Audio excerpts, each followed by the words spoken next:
Well, greetings to you all, and I'm actually continuing.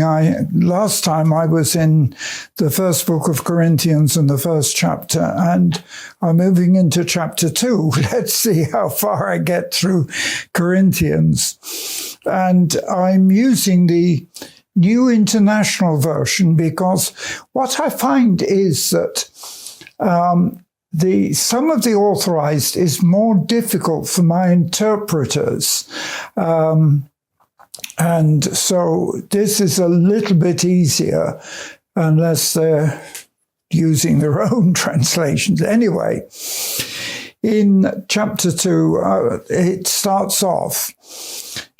This is Paul, of course, and Paul talking to the Corinthians, and not many people are as fortunate as me, but in all my many travels, I used to go through Corinth. I know where it is, and in fact, it's quite famous because what is known as the Corinth Canal, which is quite unique. The canal links two seas, which were actually different heights, but it's so narrow that the big boats can't go through it. And the ship I was going through it was a passenger ship, but you could virtually touch the sides of the canal as you went through. So I've got a lot of memories of Corinth. Anyway, so Paul is speaking to the Christians in Corinth, and he says, "When I came to you, brothers, I did not come with eloquence or superior wisdom, as I proclaimed to you the testimony of God, for I resolved to know nothing while I was with you except Jesus Christ and Him crucified." Now I find that's a very powerful statement, because today I'm afraid we get a lot of eloquent preachers preaching from the pulpit all sorts of things. In fact, I would question a lot of what does actually get preached from the pulpit. But Paul is very simple. He says, I don't come with my eloquence or superior wisdom. Why do I put it like that? Because Paul was a highly educated Jew from Tarsus, which was a colony, but was renowned for its teaching. He was a Pharisee of the Pharisees. He himself admits that that meant that he was learned to a very high degree in Jewish theology, Jewish scripture, Jewish teachings. So Paul is having to shake off a lot of what he has grown up with and learned. And so for him to say, I didn't come to you with that past eloquence and superior wisdom, which he had that. I mean, this is a very highly educated man with that superior wisdom. But when he came to the Corinthians, he came very simply determined to know and preach nothing else except Christ and the crucifixion. I find this is very much a challenge today, because I feel that somehow in the churches we've got too far away from the basics. And certainly in my ministry as an evangelist, I'm fortunate in that being an evangelist, you need to stick to basics, because you're dealing with people. I mean, I've dealt with all spectrums, because in the earlier years, I'm talking about 50, 60 years ago, I was dealing with people who knew nothing about the Bible. I had no Bibles. Can you imagine? In the Soviet Union, no Bibles. Any churches preaching the truth were underground. You were persecuted. So the vast majority of people in those countries had no knowledge at all of Christianity, of the Bible. In fact, that's why I spent the first years, as you know, smuggling Bibles in, because I can remember how that started.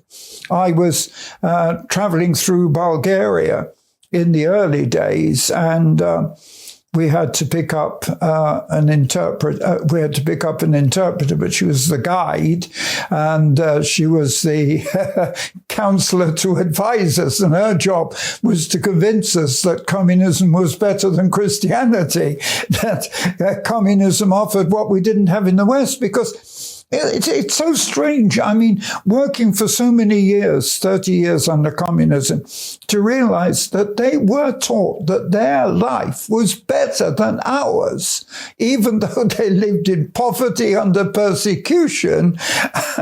And I'm quite surprised to find that actually today, in the 21st century, when you've got this war between Russia and Ukraine, that actually the Russians are still taught and told that their way of life is better than ours. And unfortunately, there's a lot of fault in Western democracy. There's a lot that I would criticize, that I would find fault with, but certainly not to the extent that communism is better, nor that what they have in Russia is better. But of course, I mean, I'm prejudiced because I say the best way of life is the Christian way of life. And I was very interested to read only today about one of our politicians, and she said that she grew up with a Christian background. Her grandfather was a Methodist pastor, and she grew up, and she said, well, I've gone away from the faith, but I grew up with Christian culture, and I still say Christian culture is the best basis. Come on. It's not whether you're communist or democratic or what you are. Christian culture is the best.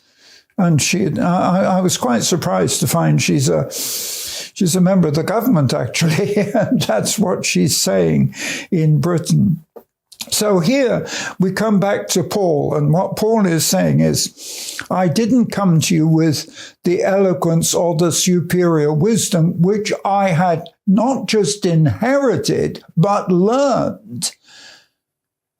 And he says, I decided to know nothing except Jesus Christ and him crucified. And you know, we need to come back to the simplicity of the gospel. And then he goes on to say something else, which I find is quite interesting, because, you know, I'm not educated to a level that some people might think, but I have an education, and I'm very glad of the education that I got, which was extremely helpful. And certainly I had to study 5 years to become a pastor, officially recognized. And then also in more recent years, over the last, 20 years, I've been given a degree. But my degree, a Doctor of Divinity, is based not, and this is interesting, it's not based so much on theoretical learning, but it's more based on the practical side of what you do. And my father had the same kind of degree. And so I'm the only one in the family that got that same kind of degree. So he's saying he is determined to only know the gospel of Jesus Christ. But then when you look at verse 3, and verse 3 is interesting, I came to you in weakness and in fear and with much trembling. Why? Because he's dealing here not with the unlearned, he's also dealing with the Jewish people. Much of Paul's teaching was not to the outsiders. So much of Paul's teaching was to Orthodox Jews. And so here he's in fear and trembling because he's saying, I want to talk about things not that I grew up like you, not the things that you know. I want to show you something different and something more powerful.